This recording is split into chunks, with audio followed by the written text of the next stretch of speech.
Mark Carney said that the president preserved some aspects of the Canada-U.S. commercial relationship by delaying the full use of reciprocal tariffs. But he said that the auto tariffs that will take effect are particularly concerning.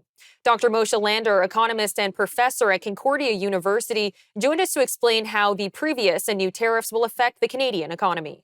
Any tariff is bad news for the Canadian economy. We've essentially gone 80 years moving towards freer and freer trade. So this is a big step backwards. So the tariffs that are being imposed on us are going to cause job losses. They're going to cause GDP to contract, which means we're going to be talking about a recession.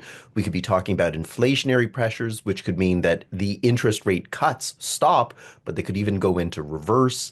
And we're going to retaliate, which is going to inflict further damage in the hopes that somehow the Americans will come to their senses. But medium to long term, the fact that we've now seen that our biggest trade partner, our neighbor, our ally can do a 180 on trade policy means that any future president is going to be suspect, not just Trump, but let's say that there's another Republican president. What if they go to the playbook and say, well, the last time we tried this, the Canadians came on bended knee and gave us stuff that we want.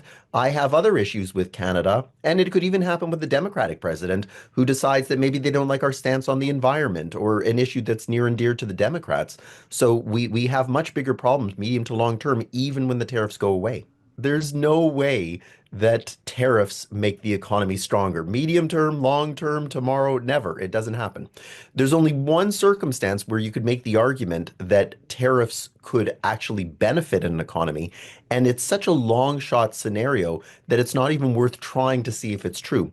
And that's if you could do the tariff equivalent of Trump's threat 8 years ago that I'm going to build a wall and get Mexico to pay for it. So if we could put tariffs on somebody and get them to pay for the tariffs instead of our own citizens, then we would generate some money from them to pay for the tariffs, and we would get the benefits of increased production domestically. But that's a long shot because what you're assuming, first of all, is that you can pick on some country and they're not going to try and fight back.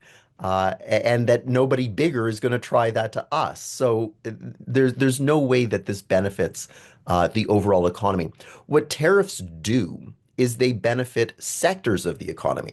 So if we put tariffs on American products, Canadian producers who have to compete with those American companies say, I actually like these tariffs. It now gives me a chance to increase my production because we don't have to worry about American competition. Take a look at the way that Canadian businesses are saying that all of a sudden Canadians want to buy Canadian where they weren't buying Canadian 6 months ago.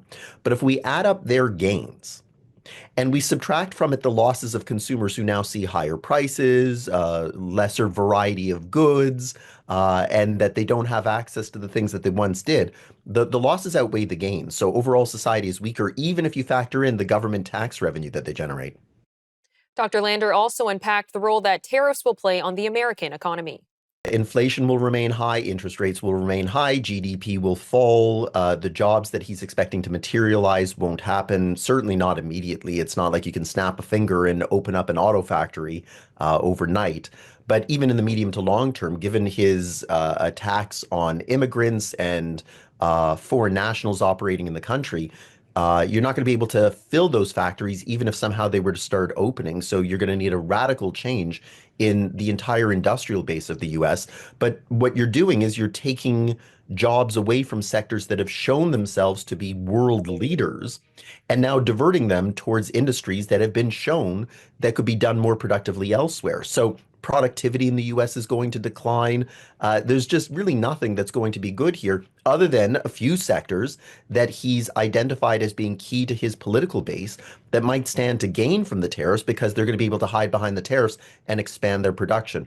But there is no way that this is a benefit to the US in any capacity. I don't know necessarily that their economy was weak enough to begin with, that the tariffs are going to tip them into recession, but it's not really an issue of whether GDP starts declining. It's whether it starts growing slower than what it could be or should be. That's the type of thing that could feel like a recession, even if it's not technically a recession.